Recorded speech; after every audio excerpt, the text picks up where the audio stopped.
Halo guys, sobat-sobat Genterik sekalian, jumpa lagi dengan gua Om Bagus di sini. Dan kali ini gua akan melanjutkan bahas jurusan dengan gaji yang terbesar.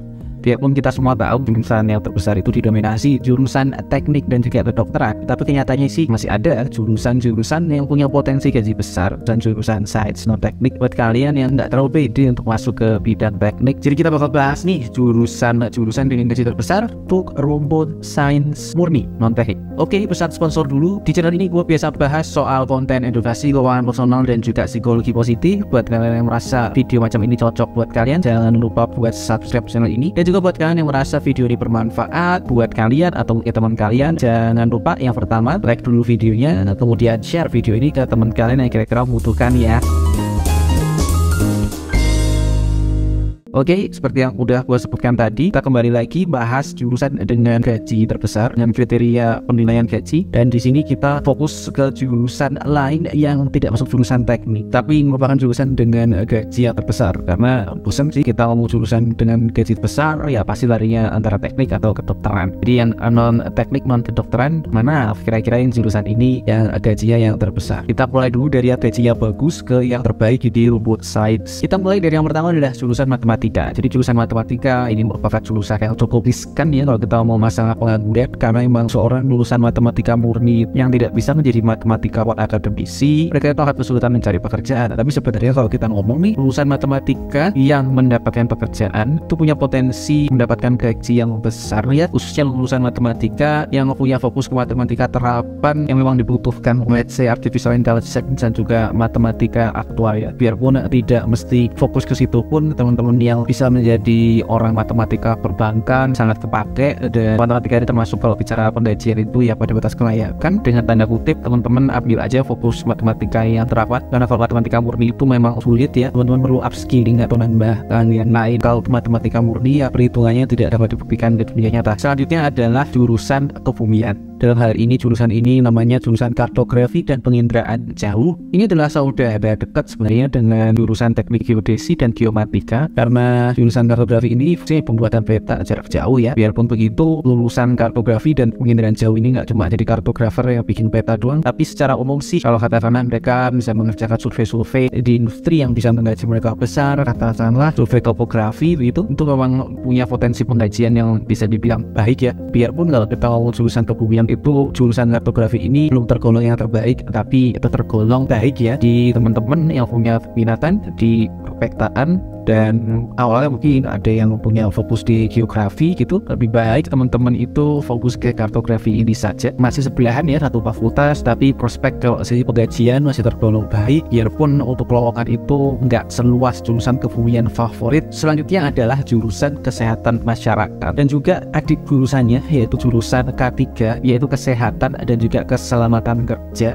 Lulusan kesehatan masyarakat itu cukup favorit kalau mereka bisa menjadi orang K3. Dan sekarang pun secara jurusan K3 itu sudah ada sendiri. Lulusan kesehatan masyarakat dan K3 ini sebenarnya sangat berkaitan. Profesi K3 yang bisa diambil oleh dua jurusan ini, itu mereka punya standar gaji yang cukup bagus ya, karena yang namanya orang K3 itu biasanya hanya ada di industri-industri yang memang sedang dalam kondisi mengeluarkan uang. Sifatnya itu bayarannya di proyek atau di plan industrial. Jadi untuk di proyek jelaslah ada lah orang yang menggaji, karena mereka bayar proyek aja bisa, masa bayar karyawan yang notabene lebih murah lah istilahnya jasa itu ketimbang material. Itu tentu saja mereka bisa digaji dengan standar yang baik. Apalagi mereka yang masuk ke plan industrial, plan migas, itu bakal ada sertifikasi khusus ya untuk K3 migas, K3 pabrik. Mereka itu standar penggajiannya iya standar penggajian pabrik industrial, pabrik kimia, dan juga pabrik migas. Jadi memang cukup wajar sih untuk lulusan K3, lulusan kesehatan masyarakat yang bergerak di bidang K3 itu punya potensi penghasilan yang secara umum standar penggajiannya pun bisa ngomong ini baik ya, nggak cuma bicara non teknik ya, tapi secara umum pun standar penggajian kesehatan masyarakat dan K3 ini bisa dibilang baik. Dan nggak banyak juga sih yang tahu bahwa jurusan ini adalah jurusan yang baik, karena memang istilahnya safety dan juga health itu kan baru naik kepentingannya atau urgensi para pelaku usaha itu baru naik setelah kita sudah termasuk ke negara yang menuju negara maju. Kalau dulu sih mati di proyek ya udah nggak terlalu dipikirkan, paling kasih santunan aja, nggak terlalu menjadi concern yang besar. Tapi kalau sekarang luar biasa sekali fatality itu menjadi concern yang sangat besar, bahkan illness pun itu sudah menjadi concern kan sekarang. Selanjutnya adalah jurusan aktuaria. Ini udah gue senggol waktu bahas matematika tadi. Jadi aktuaria adalah salah satu penerapan matematika statistika untuk perhitungan resiko pada setting bisnis. Jadi teman-teman lulusan aktuaria khususnya ya, bisa aja sih sebenarnya dari lulusan matematika, tapi kita bicara jurusan aktuaria karena emang udah ada jurusannya sendiri sekarang. Itu punya potensi penghasilan yang besar ya, khususnya mereka yang emang sudah lolos menjadi aktuaris. Biarpun begitu, proses menjadi aktuaris itu bukan proses yang gampang. Prosesnya itu tetap melalui proses lanjutan. Tidak sekedar teman-teman lulus jurusan aktuaria menjadi aktuaris, masih ada tes-tes lagi dan juga program pendidikan harus dijalani. Biarpun itu memang lulusan aktuaria ini lebih ahead ketimbang jurusan matematika, karena memang mereka sudah disiapkan menjadi aktuaris. Dan profesi aktuaris sendiri secara ceiling atau kemungkinan penghasilannya itu memang cukup menggiurkan ya, karena memang mereka itu kan menghitung potensi resiko dalam bentuk rupiah ya, dan itu menjadi dasar banget para industri khususnya asuransi untuk membuat perhitungan apakah premi merupakan nilai tambah banget ya, dan bahkan bisa menjadi core banget lah kalau untuk industri asuransi kekhususannya. Jadi memang sangat wajar ketika orang punya skill yang merupakan core dari suatu industri itu mendapatkan potensi penghasilan yang besar ya. Jadi inilah yang terjadi untuk lulusan aktuaria, apalagi jumlah aktuaris itu sangat terbatas, jumlah jurusan aktuaria juga sangat terbatas, hanya pada beberapa kampus doang. Dan kesininya juga industri asuransi itu menjadi semakin kepake ya, karena memang anak-anak zaman sekarang itu ingin mendapatkan suatu keamanan seperti mereka yang bekerja di pegawai negeri sipil, tapi nggak semuanya tertarik atau nggak semuanya terima juga jadi pegawai negeri sipil. Dan itu solusinya ya adalah dengan berlangganan dalam asuransi, dengan dana pensiun, dan itu semua ya sangat membutuhkan jasa dari lulusan aktuaria ini. Jadi sangat wajar kalau penggajian mereka itu pada golongan yang tinggi. Selanjutnya adalah jurusan statistika. Jadi jurusan statistika ini masih saudara dari matematika kan, tapi dia lebih ke probabilitas lah ya, bukan perhitungan yang kalkulasi banget. Nah di sini statistika itu sebenarnya mengelola apa yang dinamakan data dan datum ya. Gue sendiri sering banget menyebutkan bahwa data adalah minyak di era digital, di mana emang kedepannya bahkan mungkin para ahli data itu bisa mendapatkan gaji lebih dari ahli minyak sekarang ini. Di situ membuat statistika yang memang pada bidang tersebut tuh punya possibility yang saat ini pun itu bisa mendapatkan gaji yang besar ya. Bahkan ketika teman-teman bisa menjadi seorang data scientist, itu gaji yang bisa didapatkan jauh lebih besar lagi. Biarpun begitu, kita akan bicara lulusan statistika secara umum yang belum tentu punya keahlian coding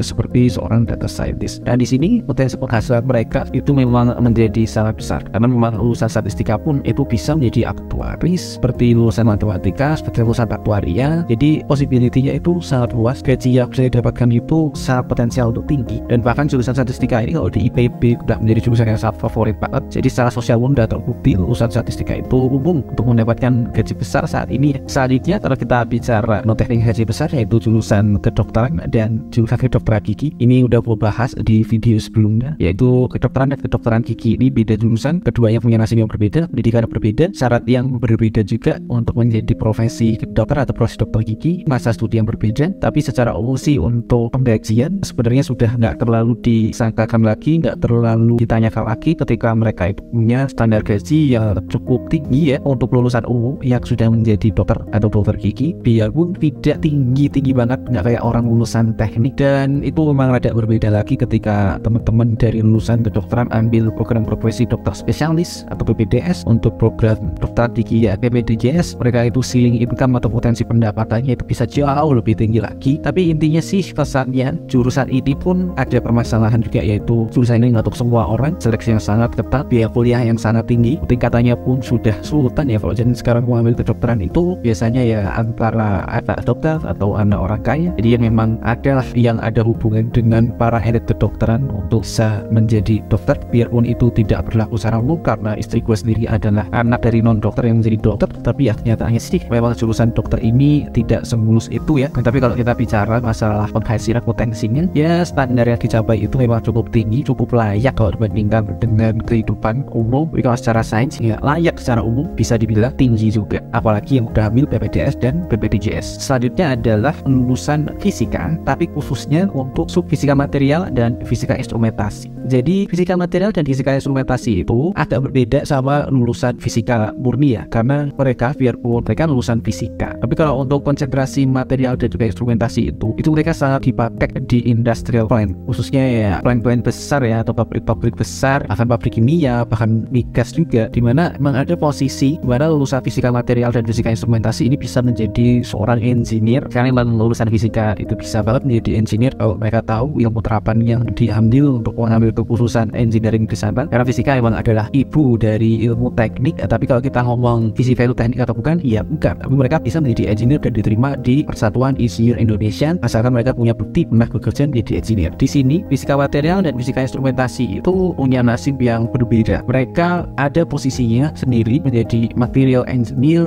atau menjadi instrument engineer, yang itu sebenarnya ada jurusan tekniknya sendiri, tapi bisa diambil oleh lulusan fisika sains ini. Dan di sini kalau kita ngomong engineer yang berasal dari fisika dan engineer yang berasal dari teknik, gajinya beda atau enggak? Ya enggak beda, mereka sama gajinya, tetap berada pada standar penggajian yang baik. Jadi di sini untuk teman-teman yang sudah masuk di jurusan fisika yang favorit tapi melihat potensi fisika itu menganggurnya itu besar kalau tidak terarah, ya teman-teman bisa ambil konsentrasi instrumentasi, konsentrasi material ini, karena mereka punya prospek yang cukup baik dan juga penggajian yang baik juga, karena mereka sangat potensial untuk masuk ke migas ya. Selanjutnya adalah ilmu kebumian yang sangat favorit, yaitu ada geofisika dan juga geologi. Jadi geofisika ini sebenarnya adalah sub jurusan dari fisika untuk kebumian, dan geologi ini ya ilmu khusus untuk bebatuan. Jadi di ilmu kebumian intinya sih mereka itu punya skill khusus yang dihargai mahal. Geologi bisa men-scan bebatuan, geofisika bisa melakukan seismic GPR. Itu memang suatu studi yang dibutuhkan oleh para industri yang membutuhkan jasa kebumian, katakanlah pertambangan, katakanlah perminyakan, katakanlah geothermal, itu membutuhkan jasa dari orang geologi dan juga geofisika ini. Biarpun begitu, mereka itu biasanya sih tidak menetap ya. Biasanya mereka mengerjakan proyek, jadi nggak lama di situ sebagai orang operating, karena biasanya itu dilakukan oleh para engineers ya, yang backgroundnya bukan geologi dan geofisika. Tapi kalau kita bicara di luar stabilan kerjanya, yaitu kita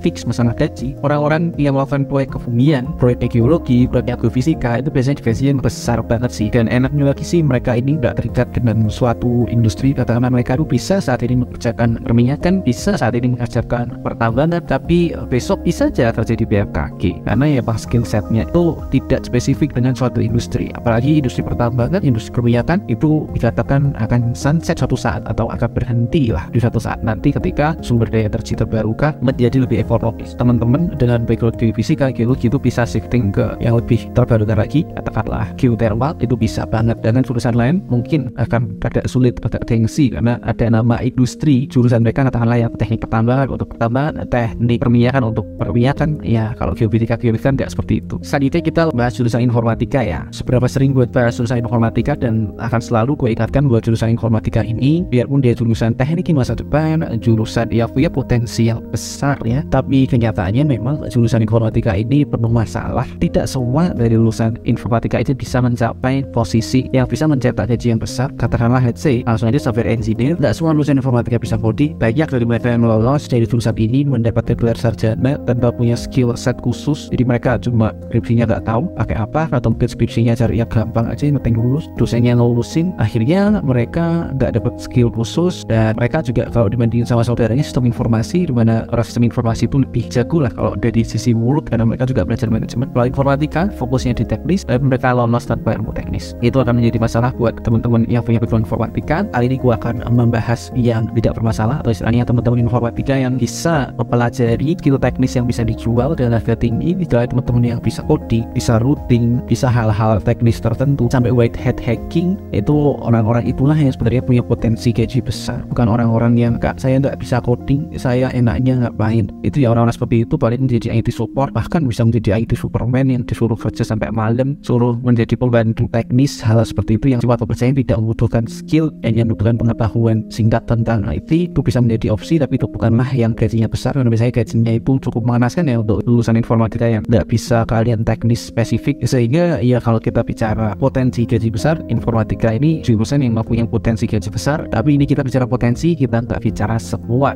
Yang terakhir yaitu jurusan artificial intelligence dan juga data science atau science data. Ya udah gue sebutkan waktu bahas statistika tadi, data adalah minyaknya dunia digital. Saat ini memang masih kalah sama minyak beneran, tapi kedepannya nggak bisa dipungkiri sih orang akan semakin tergantung tergantung dengan teknologi, apalagi ada teknologi yang membuat orang semakin tergantung dengan teknologi. Contoh kasusnya TikTok, di mana mereka itu bisa sangat memahami penggunanya sehingga bisa memberikan apa yang terbaik untuk penggunanya, membuat mata penggunanya itu terlem ke TikTok itu, sumbernya ya katanya dari pengguna itu. Seluruh pengguna menjadi suatu pola. Zaman dulu nggak seperti sekarang. Kalau sekarang dia ambil data dari HP dan itu memberikan engagement yang luar biasa tinggi pada suatu perangkat. Jadi memang impact besar itulah yang membuat mereka menjadi profesi dengan gaji yang besar. Biarpun kenyataannya profesi data scientist itu bisa banget diambil oleh orang informatika, tapi sih lebih mungkin diambil sama orang statistika malahan. Karena memang kebutuhan untuk profesi ini itu harus memahami matematika, statistika, dan juga informatika coding khususnya. Sekarang udah ada jurusan kecerdasan buatan, sekarang juga udah ada jurusan sains data yang mempelajari hal-hal itu secara spesifik, sehingga career path mereka itu bisa lebih ke arah machine learning engineer atau data scientist secara khusus, yang memang merupakan profesi paling seksi di abad ini karena memang mereka itu sangat dibutuhkan. Orang-orang terbaik dari lulusan sains data atau para data scientist ini memang untuk potensi penghasilannya ya luar biasa tinggi ya, bahkan yang baru masuk kepala 2 itu bisa banget. Oke, kita udah sampai di penghujung video kali ini. Kita udah bahas masalah jurusan non teknik yang punya gaji terbesar. Kalau kalian masih ada pertanyaan, jangan lupa tulis aja di komentar. Buat kalian yang suka video ini, jangan lupa like, share video ini, dan juga subscribe channel ini. Buat kalian yang merasa list ini kurang, antara kurang lengkap atau kurang jurusan kalian dan merasa tersakiti, mau dislike video ini, silahkan, gue nggak masalah. Gue ucapin terima kasih buat kalian yang udah nonton video ini dari awal sampai akhir, dan see you in the next video. Bye bye.